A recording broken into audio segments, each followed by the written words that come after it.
The human problem: why the galaxy can't kill us. Report date: Galactic Standard Year 4891. Submitted by Ambassador Krill. Classification: extremely frustrating. As I settle into my hovering chair at the Grand Council chamber, I cannot help but sigh at the ridiculous sight before me. Another emergency meeting about the humans. The 104th emergency meeting about the humans, to be precise. Not that anyone is counting. Except me. I am definitely counting. The chamber itself is a marvel of engineering, a perfect sphere suspended in the void of space, designed to accommodate every known sentient species in the galaxy. Well, almost every species. The humans were not invited, which is precisely why we are all here. Again. Supreme Chancellor Blix-Nock, a towering mass of tentacles and diplomatic credentials, attempts to bring order to the chaos. His chromatic skin flashing warning patterns of red and orange, a sight that would normally strike fear into the hearts of most beings. Most beings except humans, of course, who would probably try to turn it into a dance party. Order. Order in the Grand Council. Blix-Nock's voice resonates through the neural translators. We are gathered here today to address the ongoing situation with Sol 3. I watch as Ambassador Plink from the Silicon Collective tries to look dignified while literally being a floating crystal. They added googly eyes to their upper facet today, presumably to appear more relatable. It is not working. Next to them, General Zerks of the Warrior Hives keeps polishing their ceremonial blade, a gesture that lost all intimidation value after humans started calling it adorable and comparing it to something called a cat grooming itself. The situation has become untenable, declares High Minister Quacks, their gelatinous form quivering with what might be rage or possibly indigestion. Just last week, a human child defeated our most sophisticated AI in a game of what they call tic-tac-toe. The AI had to undergo therapy. I raise my appendage to interject. With all due respect, High Minister, we did program the AI to be unbeatable. The child simply drew a smile face in all 9 squares and declared everyone a winner. The AI is in therapy because it cannot process the concept of a win-win scenario. A wave of uncomfortable shuffling sweeps through the chamber. Ambassador Yate from the Energy Beings Consortium flickers in what I have come to recognize as embarrassment. They were the ones who had certified the AI as human proof. That is precisely the problem. Supreme Chancellor Blix-Nock's tentacles twist into what our xenologists call the extreme exasperation configuration. They do not follow any logical patterns. They persist in surviving despite our best efforts to guide their civilization. I notice Ambassador Florp attempting to conceal their datapad, where they are clearly watching something called cat videos, another human corruption that has infected half the Galactic Council. Last week I caught the Supreme Chancellor himself humming something called "Never Gonna Give You Up." Perhaps I suggest, knowing I will regret this, we should review our previous attempts to handle the human problem. For the record, and because watching the Council squirm is the only entertainment I have left since humans introduced me to their concept of Schadenfreude. The chamber's holographic display activates, projecting a list that scrolls on for what seems like eternity. Each item marked in red represents a failed attempt to contain, control, or at least comprehend humanity. The list is entirely red. Looking around the chamber, I see the same expression on every face, appendage, photoreceptor, and consciousness manifesting crystal pure, unadulterated confusion mixed with a grudging admiration that no one will ever admit to. Welcome to another day at the office, where the galaxy's finest minds gather to discuss the species that turns every universal constant into a suggestion, and every foolproof plan into a learning opportunity. Mostly their learning opportunity, at our expense. The holographic display flickers as I pull up the first report, titled Operation Economic Checkmate. Several council members visibly flinch at the name. Nobody mentions how we had to rename it from Operation Foolproof after the first week. Let us begin with our economic sanctions, I say, watching Supreme Chancellor Blix-Nock's tentacles twist into increasingly impossible shapes. We blocked their access to Xenon 459, believing it would cripple their emerging quantum computing industry. General Zerks interrupts, their blade polishing reaching anxiety levels. They replaced it with something called coffee and energy drinks. Their quantum computers now run on caffeine. They are 300% more efficient than our models, and they say the computers seem happier. Moving on, I continue, trying to maintain my professional demeanor. We attempted to bankrupt their entertainment industry by restricting access to zero-gravity recording equipment. Ambassador Yeet flickers rapidly, their energy form practically strobing with distress. They invented something called parkour and started filming action sequences upside down. Now half the galaxy subscribes to something called YouTube Premium. I nod solemnly. Which brings us to Operation Stellar Fortress, our military intervention attempt. The entire council chamber grows quiet. Ambassador Plink's googly eyes somehow manage to look embarrassed, which is quite a feat for a crystalline being. Would anyone like to explain what happened to our state-of-the-art planetary defense network, I ask, knowing nobody wants to answer. Prime Minister Quax's gelatinous form ripples reluctantly. The humans, they turned it into an interstellar version of something called Pokemon Go. Our soldiers were too busy trying to catch rare defense satellites to maintain their positions. And the incident with the autonomous combat drones. General Zerk sheathes their blade for the first time in recorded history, clearly too distressed to continue polishing it. They reprogrammed them to deliver something called pizza. The drones now refuse to engage in combat because, and I quote, their customer satisfaction ratings would suffer. I scroll to the next item on our list of failures. Perhaps we should discuss the biological warfare attempt, Operation Microscopic Guardian. The science director, a highly evolved fungal colony named Dr. Spore, extends their mycelia in what we've all learned is their equivalent of a face palm. We engineered a virus that would specifically target human genetic weaknesses. They not only developed a cure within weeks, but also used our delivery mechanism to create something called gene therapy. They are now healthier than ever. And 3 formerly extinct species have been restored as a side effect. Which leads us to what I consider our most spectacular failure. I continue, pulling up footage that makes several council members attempt to hide behind their chairs. The Cultural Infiltration Initiative.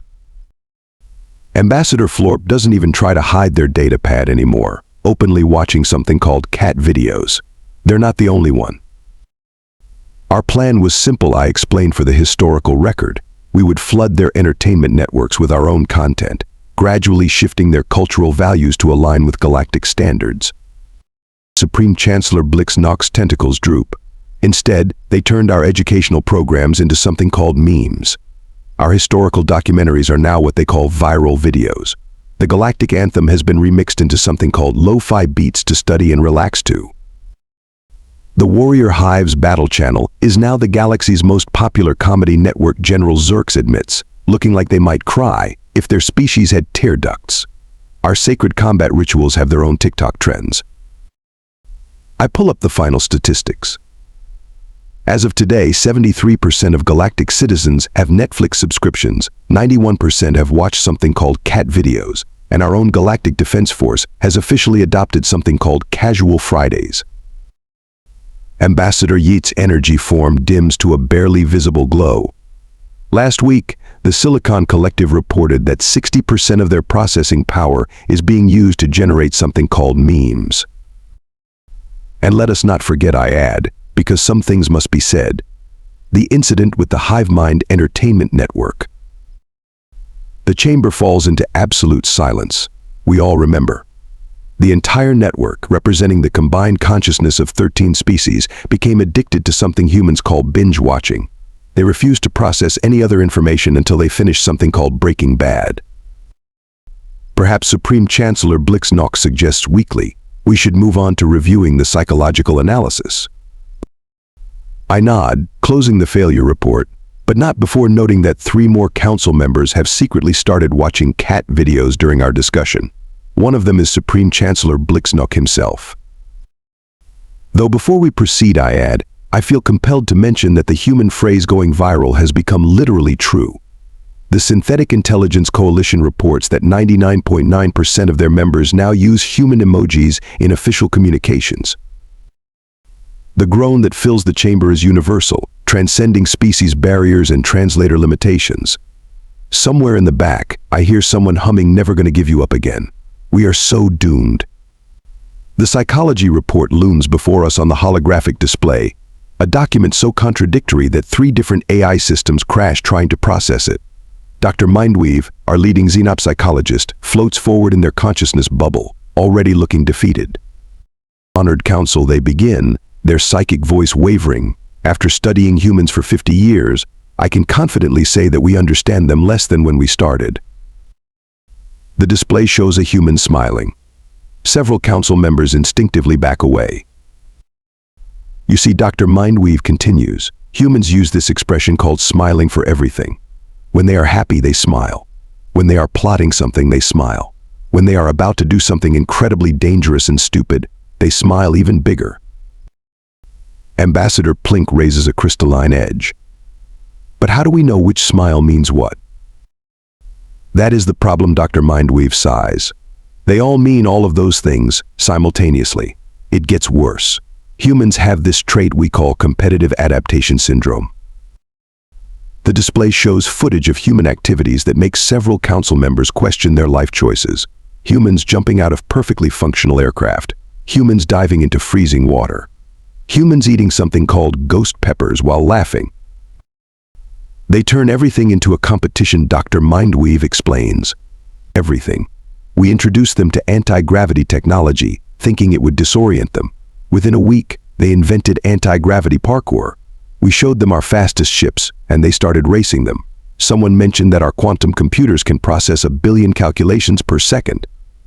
And now they are trying to overclock them with something called hot sauce. Supreme Chancellor Blix Knock's tentacles tie themselves into a knot. But surely there must be some activities they do not compete in. Last week, Dr. Mindweave says, their consciousness bubble dimming. I observed humans having a competition about who could be the most relaxed. They called it extreme meditation. The footage changes to show various human interactions with other species. Dr. Mindweave's bubble flickers with distress.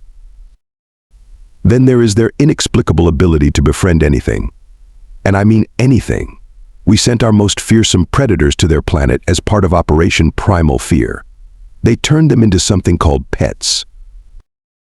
The display shows humans petting various terrifying creatures, putting tiny hats on them, calling them good boys and girls.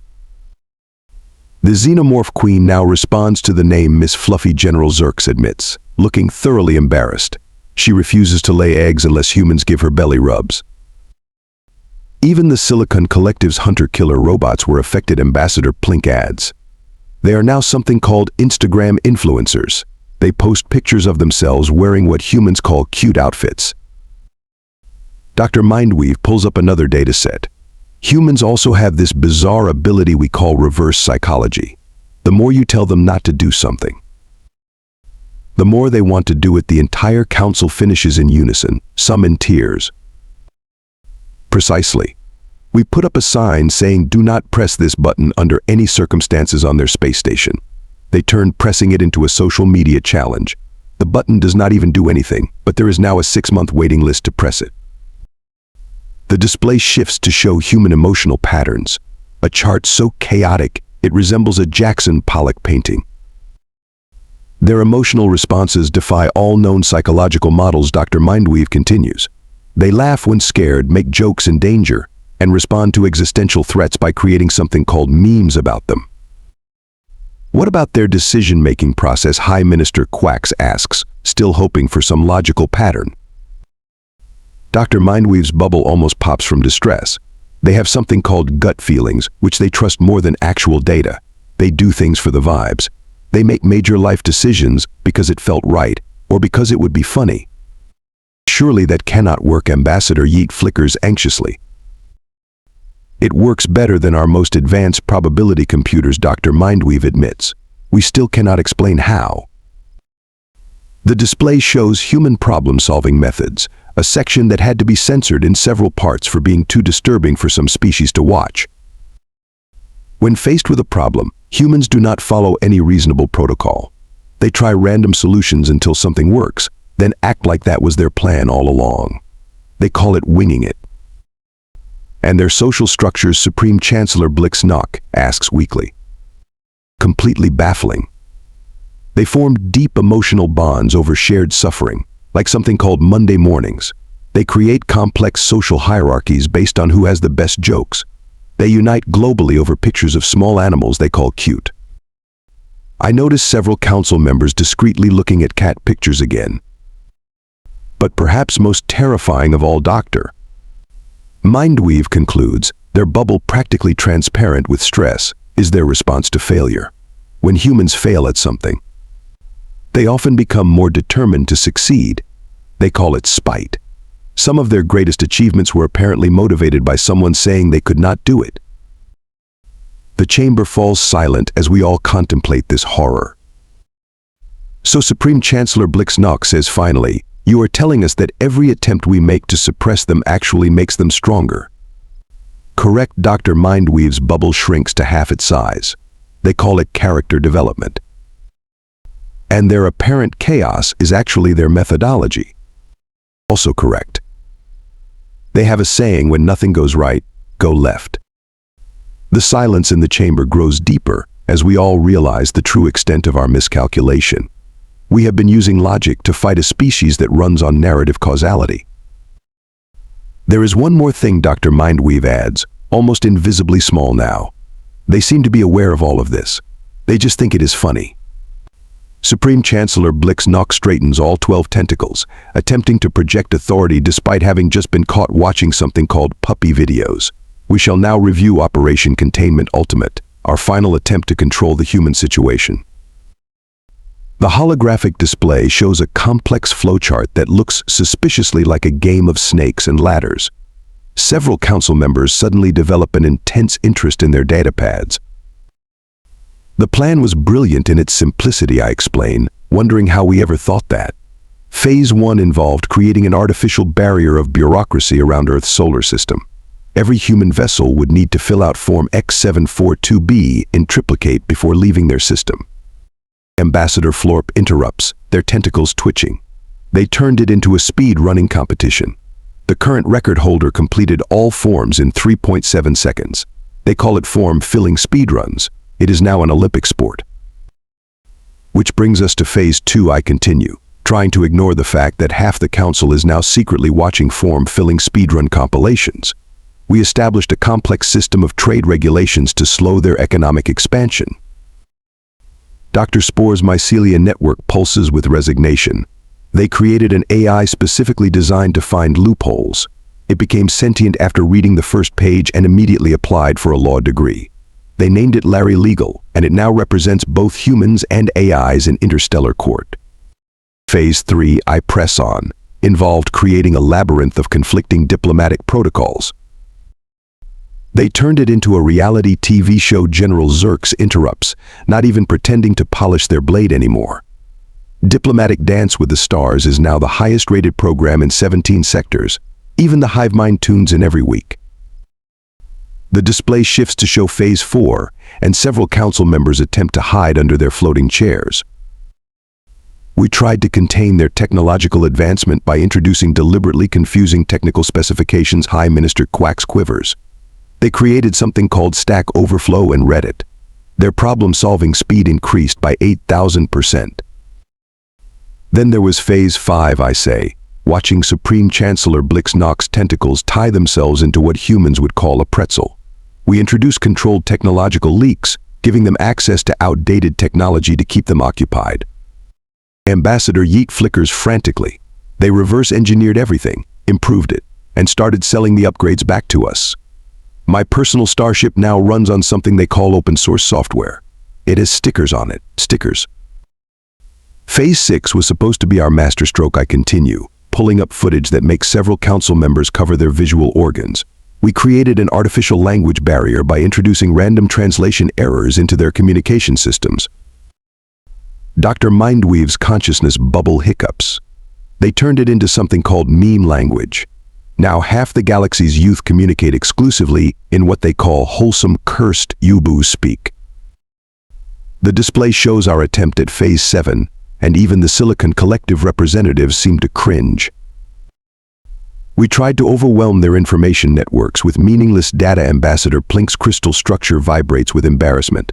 They created something called social media influencers and overwhelmed our networks instead.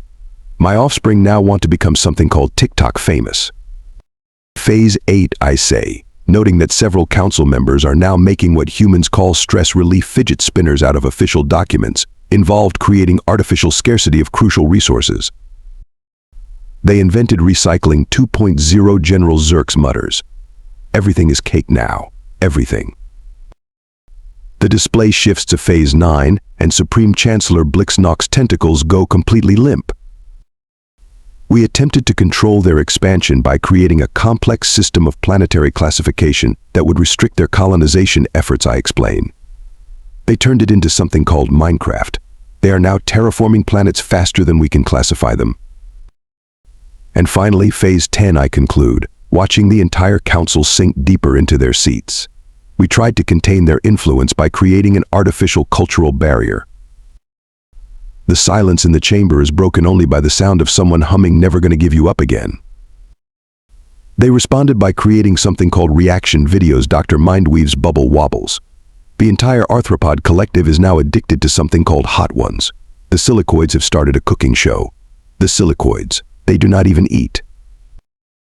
I pull up the final statistics, wondering if we should have them set to something called lo-fi beats to soften the blow. In conclusion, since implementing Operation Containment Ultimate, human technological advancement has increased by 300%. Their cultural influence has spread to 95% of known space.